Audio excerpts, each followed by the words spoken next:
Chapter 2 हम पढ़ रहे थे जिसका नाम था बायोलॉजिकल मॉलिक्यूल्स। लास्ट लेक्चर हमने इंपॉर्टेंस ऑफ वाटर को पढ़ा था और हमने देखा था कि वाटर की क्या क्या खसूसियात हैं जिसकी वजह से वो इतना इम्पॉर्टेंट है और वो हमारे सेल में सबसे ज़्यादा क्यों पाए जाते हैं। उसके बाद आज का जो हमारा टॉपिक है वो है कार्बोहाइड्रेट्स। जब हमने बायोलॉजिकल मॉलिक्यूल्स की बात की थी तो हमने कहा था कि जो कार्बोहाइड्रेट्स हैं वो हमारे बॉडी के अंदर तकरीबन 4% कार्बोहाइड्रेट्स पाए जाते हैं, यानी हमारे सेल के अंदर 4% जो है वो कार्बोहाइड्रेट्स होते हैं। इसी तरह जब हम बाकी लिविंग ऑर्गेनिजम्स की बात करते हैं तो हम कहते हैं कि कार्बोहाइड्रेट्स अर्थ के ऊपर बहुत ज़्यादा पाए जाते हैं। इसकी कुछ एग्जांपल्स अगर हम लोग देखें कार्बोहाइड्रेट्स की तो हम कहते हैं कि कार्बोहाइड्रेट्स जो हैं वुड्स के अंदर कार्बोहाइड्रेट्स हैं। इसी तरह कॉटन, रुई जिसे हम कहते हैं वो कार्बोहाइड्रेट्स है। स्टार्च एक फूड कंपोनेंट जो है वो कार्बोहाइड्रेट्स होते हैं। सीरियल जो दालें हैं होती हैं हमारे पास उनमें बेसिकली स्टार्च ही होता है तो कार्बोहाइड्रेट्स के एग्जांपल है। इसी तरह रूट ट्यूबर्स जो हैं, रूट ट्यूबर्स ये कार्बोहाइड्रेट्स के एग्जांपल है। शुगर केन, गन्ना जो है ये कार्बोहाइड्रेट के एग्जांपल है और इससे फिर हम शुगर हासिल करते हैं। इसी तरह हम कहते हैं कि मिल्क के अंदर जो दूध के अंदर शुगर है, लैक्टोज बेसिकली जिसे हम कहते हैं, तो वो भी कार्बोहाइड्रेट की एग्जांपल। तो ये कुछ एग्जांपल्स हैं कार्बोहाइड्रेट्स की और इससे हमें ये पता चलता है कि कार्बोहाइड्रेट काफ़ी ज़्यादा क्वांटिटी में लिविंग ऑर्गेनिजम्स के अंदर पाया जाता है। कार्बोहाइड्रेट की जब हम बात करते हैं तो हम कहते हैं कि कार्बोहाइड्रेट जो है वो स्ट्रक्चरल और फंक्शनली दोनों एतबार से इंतहाई इम्पॉर्टेंट है। किस तरह से इम्पॉर्टेंट है? वो इस तरह से इम्पॉर्टेंट है कि कार्बोहाइड्रेट्स से मिलकर हमारे पास डिफरेंट तरह के स्ट्रक्चर्स बनते हैं और कार्बोहाइड्रेट्स की ही डिफरेंट फंक्शनैलिटी है जो हमारे बॉडी के अंदर फॉर्म हो रही होती है। इसको हम इस तरह से देख लेते हैं। लेट्स सपोज कार्बोहाइड्रेट्स को हम देख रहे हैं और कार्बोहाइड्रेट्स की दो इम्पॉर्टेंस है हमारे पास, स्ट्रक्चरल इम्पॉर्टेंस और फंक्शनल इम्पॉर्टेंस। अगर हम स्ट्रक्चरल इम्पॉर्टेंस की बात करें तो कार्बोहाइड्रेट्स जो है वो हमारे पास सेल्यूलर मैट्रिक्स बनाता है और ये सेल्यूलर मैट्रिक्स बेसिकली क्या है इसको अब हम ये पढ़ेंगे अपने इसी लेक्चर में मज़ीद। इसके अलावा कार्बोहाइड्रेट सेल वॉल बनाता है डिफरेंट प्लांट्स की और कार्बोहाइड्रेट सेल वॉल बनाता है डिफरेंट माइक्रो ऑर्गेनिजम्स की।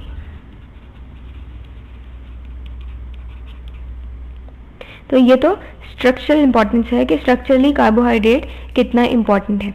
जब हम फंक्शनल इम्पॉर्टेंस की बात करते हैं तो हम कहते हैं कि कार्बोहाइड्रेट्स जो हैं वो मेन सोर्स ऑफ एनर्जी हैं, यानी कि जो भी हमें एनर्जी मिलती है उसका मेन या बेसिक सोर्स जो है वो कार्बोहाइड्रेट्स ही होते हैं। कार्बोहाइड्रेट्स किस तरह से मेन सोर्स होते हैं? वो इस तरह से होते हैं कि जब भी प्लांट्स फोटोसिंथेसिस के थ्रू अपनी फूड प्रिपेयर करते हैं, फोटोसिंथेसिस, तो इसके दौरान होता क्या है कि प्लांट्स जो है वो कार्बोहाइड्रेट्स बनाते हैं।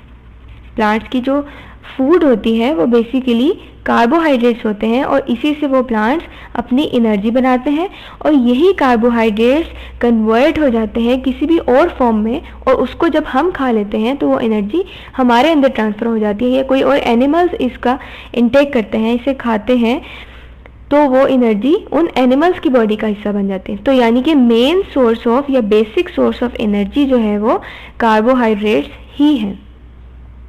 अगर हम स्ट्रक्चर की बात करें तो कार्बोहाइड्रेट बेसिकली कार्बोहाइड्रेट का जो वर्ड है इसका मतलब ये है, इससे हम एक और वर्ड बना सकते हैं हाइड्रेटेड कार्बन्स। तो कार्बोहाइड्रेट्स बेसिकली हमारे पास हाइड्रेटेड कार्बन्स है, यानी कि ये कम्बिनेशन है कार्बन, हाइड्रोजन और ऑक्सीजन का। और इसके अंदर कार्बन, हाइड्रोजन और ऑक्सीजन की रेशो कुछ इस तरह से है कि हम लिखते हैं H2O Y, यानी कि हाइड्रोजन और ऑक्सीजन की जो रेशियो है वो हमारे पास है 2:1। और इसी तरह ये जो X और Y है हमारे पास, X और Y का क्या मतलब है, X जो है वो कोई भी होल नंबर हो सकता है, इसी तरह Y भी हमारे पास कोई भी होल नंबर हो सकता है। X की जो वैल्यू है वो हम कहते हैं कि 3 से स्टार्ट होती है और वो थाउजेंड्स तक हो सकती है। इसी तरह Y जो है वो कोई भी होल नंबर हो सकता है। कार्बोहाइड्रेट्स को हम बेसिकली कहते हैं कि ये पॉलीहाइड्रोक्सी एल्डिहाइड्स हैं। अब एल्डिहाइड्स क्या होते हैं, इनको हम मज़ीद थोड़ा सा देखेंगे कि एल्डिहाइड्स क्या हैं। या तो हम इनको कहते हैं पॉलीहाइड्रोक्सी एल्डिहाइड्स, या फिर हम इसको कहते हैं ये कीटोन्स हैं। तो ये दो नाम जो हैं थोड़े से साइंटिफिक, थोड़े से मुश्किल लग रहे होंगे भी आपको ये, लेकिन ये इसके कार्बोहाइड्रेट्स के नाम हैं। इनको हम मज़ीद आगे देखेंगे कि इनका मतलब क्या होता है, पॉलीहाइड्रोक्सी एल्डिहाइड का या कीटोन का मतलब क्या होता है।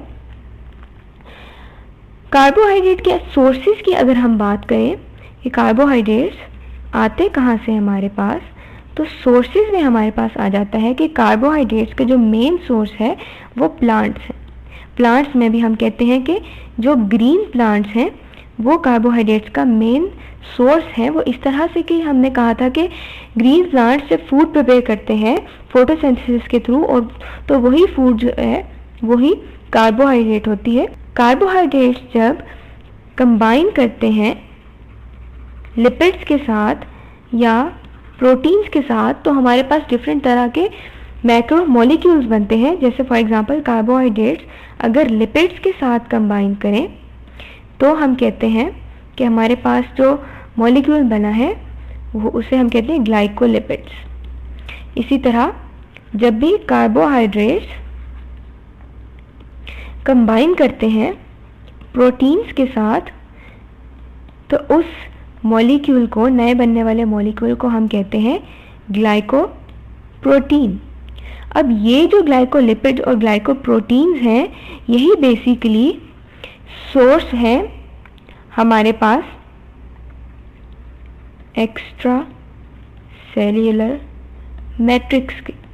अब एक्स्ट्रा सेल्यूलर मैट्रिक्स क्या चीज़ है, एक्स्ट्रा सेल्यूलर मैट्रिक्स हम कहते हैं जितने भी हमारे पास सेल हैं, जैसे फॉर एग्जांपल एनिमल सेल है या फिर हमारे पास प्लांट सेल है, तो तमाम तरह के जो सेल्स हैं उनके बाहर जो मेम्ब्रेन्स होती हैं वो इन मैट्रिक्स से मिलके बनी होती हैं। यानी कि ये जो हमारे पास ग्लाइकोप्रोटीन्स या ग्लाइकोलिपिड्स बने हैं यही सोर्स हैं या यही बेसिकली हमारे पास सेल मेम्ब्रेन्स बनाते हैं। तो ये तो हमने पढ़ लिया कि कार्बोहाइड्रेट्स होते क्या हैं। कार्बोहाइड्रेट्स की जब हम क्लासिफिकेशन करते हैं तो हम देखते हैं कि कार्बोहाइड्रेट्स हमारे पास 3 डिफरेंट ग्रुप्स में पाए जाते हैं। यहाँ हम देख लेते हैं क्लासिफिकेशन ऑफ कार्बोहाइड्रेट्स।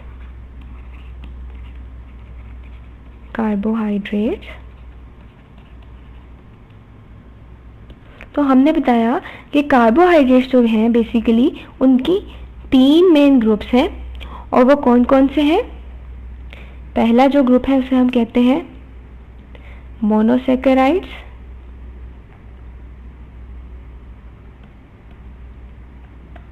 दूसरा ग्रुप ओलिगोसैकेराइड्स, और जो तीसरा ग्रुप है हमारे पास उसे हम कहते हैं पॉलीसैकेराइड्स। एक एक करके हम इनको देख लेते हैं कि इनका मतलब क्या है। सबसे पहले हमारे पास मोनोसैकेराइड्स। सबसे पहले तो हम ये देख लेते हैं कि सैकेराइड का मतलब क्या है। ये जो वर्ड हमने यूज़ किया सैकेराइड, इसका मतलब क्या है। सैकेराइड का जो वर्ड है बेसिकली वो डिराइव हुआ है एक ग्रीक वर्ड से जो कि है सैकरॉन, और इस सैकरॉन का मतलब है शुगर, और मोनो का मतलब होता है 1। तो इस तरह से हमारे पास मोनोसैकेराइड का क्या मतलब हुआ, 1 शुगर। कार्बोहाइड्रेट्स में हमारी जो ये टाइप है मोनोसैकेराइड, इनमें बेसिकली होता क्या है कि ये एक सिंगल शुगर ग्रुप है, और इसमें होता क्या है, इसके अंदर बेसिकली हमारे पास 3 से लेके 7 कार्बन एटम्स होते हैं। और ये ज्वाइन होते हैं डिफरेंट हाइड्रोजन और ऑक्सीजन एटम्स के साथ। मोनोसैकेराइड्स की कुछ कैरेक्टरिस्टिक्स हैं जिनको हम देख लेते हैं। कैरेक्टरिस्टिक्स, सबसे पहले तो ये कि ये सिंपल शुगर है। दूसरी कैरेक्टरिस्टिक इनकी ये है कि ये स्वीट इन टेस्ट है, यानी कि अगर हम इनको चखें तो ये मीठे होंगे। थर्ड कैरेक्टरिस्टिक इनकी ये है कि ये वाटर सोल्यूबल हैं, बिकॉज ये छोटे मॉलिक्यूल्स हैं तो ये पानी के अंदर इजीली डिसॉल्व हो जाते हैं। चौथी कैरेक्टरिस्टिक इनकी ये है, ये मज़ीद टूटती नहीं है, they can not be hydrolysed. अब हाइड्रोलाइज्ड का क्या मतलब है? हाइड्रोलाइज्ड को हम मज़ीद अपने नेक्स्ट जो हमारे पास आ जाएंगे ओलिगोसैकेराइड्स, उसमें पढ़ेंगे कि हाइड्रोलाइज का मतलब क्या है। अभी के लिए आप इतना समझ लें कि हम इन कार्बोहाइड्रेट्स को यानी कि मोनोसैकेराइड्स को मज़ीद तोड़ के सिंपलर कार्बोहाइड्रेट्स में चेंज नहीं कर सकते। तो ये तो कुछ कैरेक्टरिस्टिक्स होंगी जिनको हमने देख लिया। अब हम आ जाते हैं अपने एल्डिहाइड और कीटोन ग्रुप के ऊपर, जो हमने अभी पीछे डिस्कस किया था। हमने कहा था कि कार्बोहाइड्रेट्स जो हैं उनको हम कहते हैं वो हैं पॉली हाइड्रोक्सी एल्डिहाइड्स। तो इस बात का मतलब क्या हुआ कि पॉलीहाइड्रोक्सी एल्डिहाइड, या हमने कहा था कि ये कीटोन्स होते हैं, तो इसका मतलब क्या है? इसका मतलब ये है कि हमारे पास एक ग्रुप होता है ऑर्गेनिक कंपाउंड्स में जिसे हम कहते हैं एल्डिहाइड ग्रुप, और उसमें बेसिकली होता क्या है, उसका स्ट्रक्चर कुछ इस तरह से होता है कि हमारे पास एक कार्बन है, कार्बन के साथ एक ऑक्सीजन अटैच है डबल बॉन्ड्स के साथ, और फिर उसके साथ एक साइड पे हाइड्रोजन होता है और एक साइड पे कोई भी अल्काइल ग्रुप हो सकता है। यहाँ पे ये वाला R जो है वो बेसिकली हाइड्रोजन भी हो सकता है, या फिर ये कोई CH3 ग्रुप जैसे कि हमने यहाँ पे लगा दिया, या कोई भी अल्काइल ग्रुप हम इसके साथ लगा सकते हैं। तो ये जो स्ट्रक्चर है बेसिकली ये हमारे पास है एल्डिहाइड। कार्बोहाइड्रेट की जब हमने बात की, हमने कहा ये है पॉलीहाइड्रोक्सी एल्डिहाइड। इसका मतलब है कि ढेर सारे एल्डिहाइड ज्वाइन है और वो हमारे पास एक कार्बोहाइड्रेट का स्ट्रक्चर बन गया है। जब हम कीटोन की बात करते हैं तो हम कहते हैं कि कीटोन का स्ट्रक्चर कुछ इस तरह से है कि हमारे पास एक कार्बन एटम है, कार्बन के साथ ऑक्सीजन अटैच है, वो भी डबल बॉन्ड के साथ, और उसके साथ एक साइड पे हमारे पास एक अल्काइल ग्रुप है और दूसरी साइड पे भी एक और अल्काइल ग्रुप है। यानी कि ये वाला कार्बन जो है वो किसी भी चेन के दरमियान में अगर पाया जाए तो हम उसे कहेंगे कि वो एक कीटोन है, जबकि अगर कार्बन किसी भी चेन के एंड पे पाया जाए तो हम कहेंगे कि वो एल्डिहाइड ग्रुप है। तो ये तो बेसिकली डिफरेंस था एल्डिहाइड और कीटोन का। एक एग्जांपल से हम इसे देख लेते हैं ताकि हम इसे सही से समझ सकें कि एल्डिहाइड और कीटोन ग्रुप बेसिकली है क्या। फॉर एग्जांपल हमारे पास है ग्लिसरॉल्डिहाइड, और ग्लिसरॉल्डिहाइड बेसिकली होता क्या है, ये एक 3 कार्बन शुगर है और इसका स्ट्रक्चर कुछ इस तरह से होगा कि सबसे पहले एक साइड पे तो हमारे पास एक कार्बन है जिसके साथ डबल बॉन्ड है ऑक्सीजन और एक तरफ हाइड्रोजन। एक कार्बन जो कि 4 बॉन्ड्स बनाता है तो इसके साथ मजीद हमारे पास एक और कार्बन अटैच है, उसके साथ एक साइड पे ऑक्सीजन और फिर हाइड्रोजन, और फिर एक इस साइड पे एक और हाइड्रोजन, और फिर यहाँ पे एक और कार्बन जिसके साइड पे एक हाइड्रोजन, यहाँ भी हाइड्रोजन, यहाँ एक ऑक्सीजन और फिर ये हाइड्रोजन। तो ये बेसिकली हमारे पास स्ट्रक्चर है ग्लिसरॉल्डिहाइड का। और ग्लिसरॉल्डिहाइड का फॉर्मूला क्या है हमारे पास? फॉर्मूला है हमारे पास C3H6O3। तो ये हमारे पास एक ग्लिसरॉल्डिहाइड बन गया। इसी के साथ अगर हम एक कीटोन बनाएं तो कीटोन का जो स्ट्रक्चर है बेसिकली वो डिफरेंट होगा, इसका फॉर्मूला सेम रहेगा हमारे पास। इसमें होगा क्या, होगा ये कि हमारे पास एक कार्बन है जिसके साथ डबल बॉन्ड के साथ ऑक्सीजन अटैच है। हमने कहा था कि ये किसी चेन के दरमियान में आता है, तो इसी तरह इसे हमने दरमियान में बना लिया।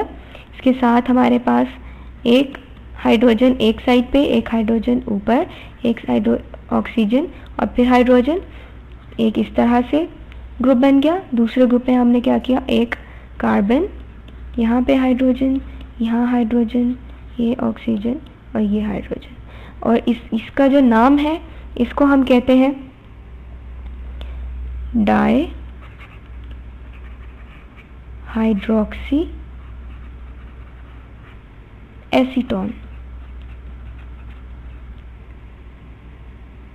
और इसका फॉर्मूला क्या है हमारे पास, फॉर्मूला इसका वही है C3H6O3।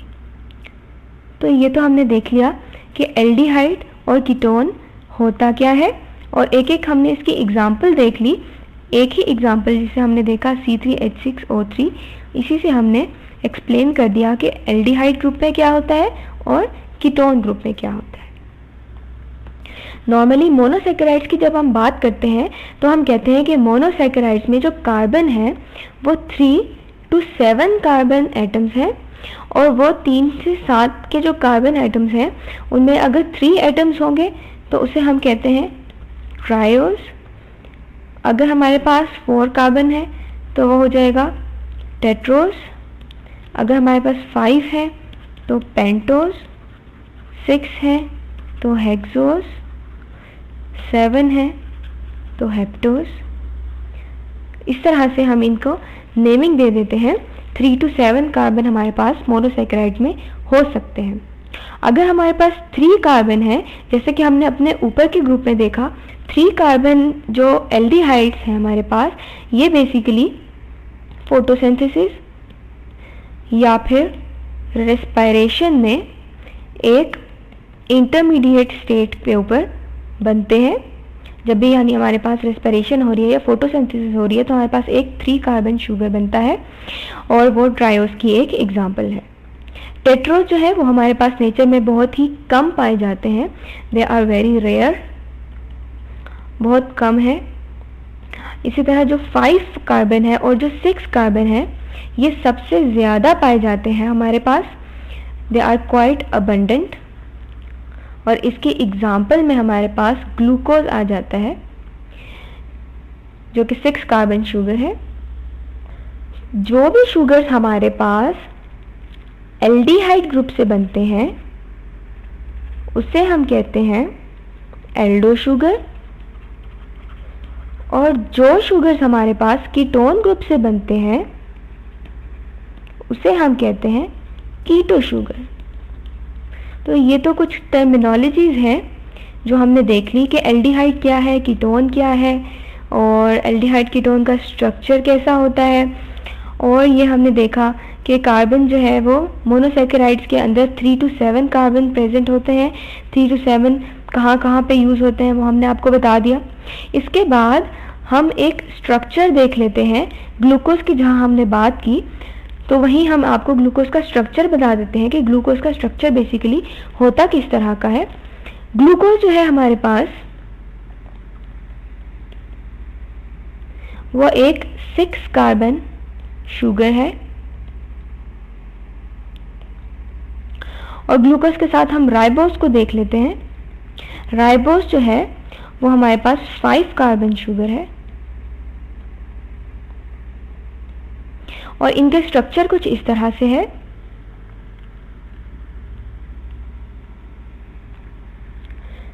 यहाँ पे हमारे पास है एक कार्बन, या क्योंकि हम एल्डिहाइड ग्रुप बना रहे हैं तो एल्डिहाइड ग्रुप में हमें पता है कि एक साइड पे एक कार्बन के साथ double bond oxygen, then hydrogen, उसके बाद यहाँ कार्बन OH ग्रुप, यहाँ H group, similarly OH group, H group, एक और कार्बन, यहाँ पे OH ग्रुप और H group, and again last carbon atom. तो ये हमारे पास स्ट्रक्चर बन गया राइबोस शुगर का, जो कि एक हम इसको कहते हैं पेंटोज शुगर। ये एक पेंटोज है बिकॉज इसके अंदर 5 कार्बन एटम्स यूज़ हुए हैं। जब हम ग्लूकोज मॉलिक्यूल की बात करते हैं, ग्लूकोज का हमने कहा कि वो एक 6 कार्बन शुगर है और ये भी हमारे पास एल्डिहाइड ग्रुप में आता है। तो एल्डिहाइड ग्रुप का स्ट्रक्चर हमने कुछ ऐसा देखा था।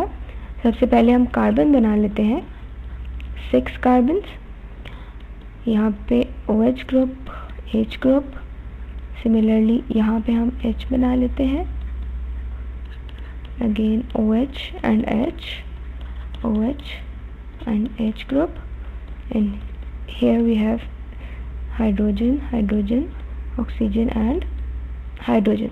तो ये हमारे पास स्ट्रक्चर बन गया ग्लूकोज का। और ग्लूकोज क्या है?